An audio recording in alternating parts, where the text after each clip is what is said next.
Kung hirap lang ang pag-uusapan, talagang ayaw ko na talaga. Gusto kong umahon na talaga kasi mula ng aking pagkabata, hindi ko naranasan yung maginhawang buhay. Habang nahihirapan ako, mas lalo ako nagpupunyagi, lalo akong talagang tumatapang na labanan yung kahirapan. Kasi nakikita ko sa siyam kami na magkakapatid, walang mahilig sa negosyo. Parang iba yata, parang gusto na nila yung kahirapan. Ako hindi. Kasi nakikita ko yung ibang tao, bakit ganun? So sabi ko, kung kaya ng iba, bakit hindi sa akin?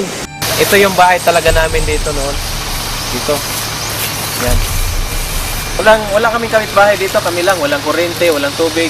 Tubo lang. So ang sabi ko sarili ko, kailangan mapupunyagi ako.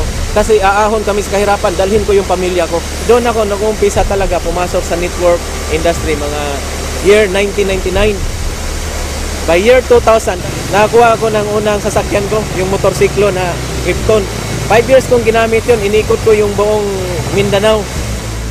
Tapos, habang binabaybay ko yun, dinadaanan ko, ulan, init, lahat. Naharap ako pag dumadaan yung magagandang sasakyan. Sabi ko, balang araw, magkakaroon din ako ng ganyan. Marami akong pinasukan, kaya lang, hindi siya nag-successful. Kaya may mga panahon na iniwanan ko na rin. Kumita din ako, kaya lang, gusto mo pang magtrabaho, nawala na eh. Kasi magsara yung kumpanya. Kung iniisip ko lang sarili ko, okay na sa akin, kaya ko naman eh, kasi sanay naman ako sa hirap.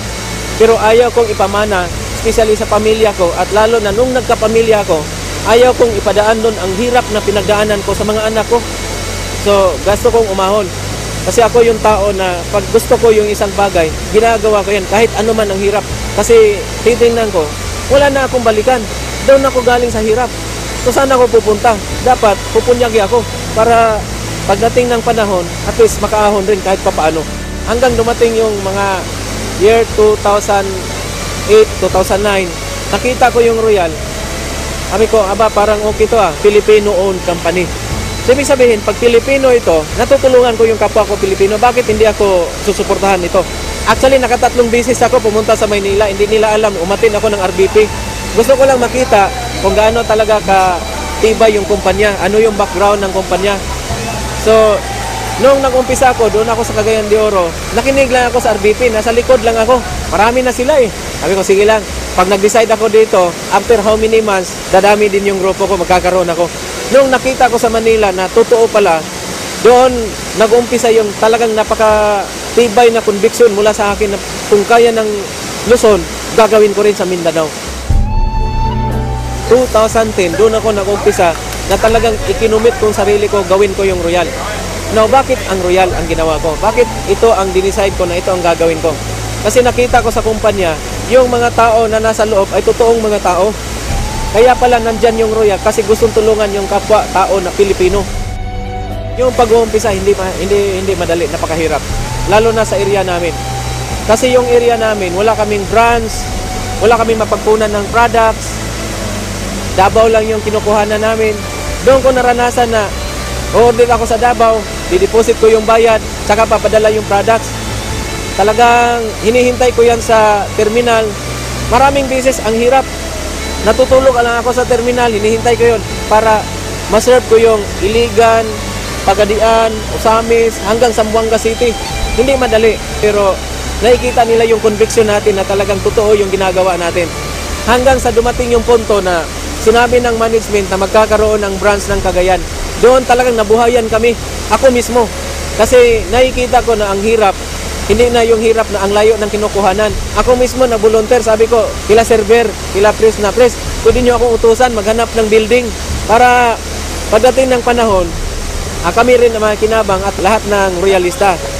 Nung nag-open kami, last March 2011, tapos dyan na kami kukuha ng mga chicken namin, yung bag, yung mga sodikso, lahat-lahat nandoon na eh. Kami ay nagpapasalamat buong puso sa company na binigyan yung hiling namin na magkaroon kami ng branch. Pagkatapos ng isang taon, ang daming nagiging resulta. Kasi ako at saka yung misis ko, 11 months lang namin ginawa yun. Sabay kaming dalawa na pumasok sa Millionaire Circle. Doon ko nakita na kaya pala dito sa Mindanao. Yung mga tao na tinulungan namin, naniniwala sa amin, kumikita na rin. So doon ko na-realize na para nagkaroon ako ng napakalaking pamilya. So sa akin ngayon, hindi ko na iniisip magkano yung kinikita ko. Basta unti-unti kong nakikita sila na kumikita na rin, nagbago yung buhay nila. Sa akin talagang talagang napaka-successful ko na doon. Sa totoo lang, maraming mga Mindanaoan na nawala na sila sa kanilang mga gusto sa buhay, yung mga dreams, yung mga pangarap nila. Pero nung nakita yung Royal, unti-unting nabuhay yung kanilang mga pangarap. So gusto rin namin, pangarap rin namin na yung biyaya na natatamo ng Luzon, ganun din sa Visayas, unti-unti na nandito sa Mindanao din. Nagbibigay sila ng equal opportunity sa buong Pilipinas o buong mundo. Na kahit nasa Mindanao kami, talagang yung Royal, iniisip pa rin kami. Kaya nagpapasalamat talaga kami na nakita ng Royal yon. Hindi nangangahulugan na kami ay makipagkompetensya sa Luzon, kundi yung Luzon ay nagiging benchmark namin. Paano kami magsikap? Na kung nangyari ng Luzon, bakit hindi sa Mindanao at Visayas? Nakikita niyo yung mapa ng Pilipinas, Luzon, Visayas, Mindanao. Hindi po ito sa pagkukumpare. Yung Luzon parang ulo. Yung Visayas po parang katawan. Yung Mindanao, ano?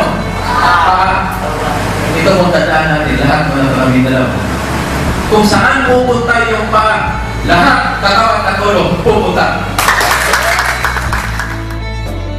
After almost 2 years na nandito ako sa Royal, ang daming nagbago sa akin. Few months ago lang, nakakuha tayo ng bagong Montero Sport 4x4. Tapos after 1 month, nakabili na rin ako ng bago din na bahay. Yung mga kapatid ko na hindi talaga hilig sa negosyo, naturuan ko na rin magnegosyo. Gumaganda-ganda na rin yung buhay. Parang naaambunan sila kung ano yung biyaya na nakuha ko sa Royal. Talagang napakasaya pala na ikaw yung nagiging instrumento na through Royal, natulungan mo yung ibang tao. Hindi talaga ako nagsisisi na pinili ko yung Royal na trabahuin. Through Royal, nakatulong tayo ng maraming tao. Through Royal, kumita tayo ng maganda. Through Royal, unti-unting natutupad yung mga pangarap. Plano ko talaga dito na ako mag-re-retire sa company na to. Sasama ako sa Royal hanggang kung saan siya pupunta.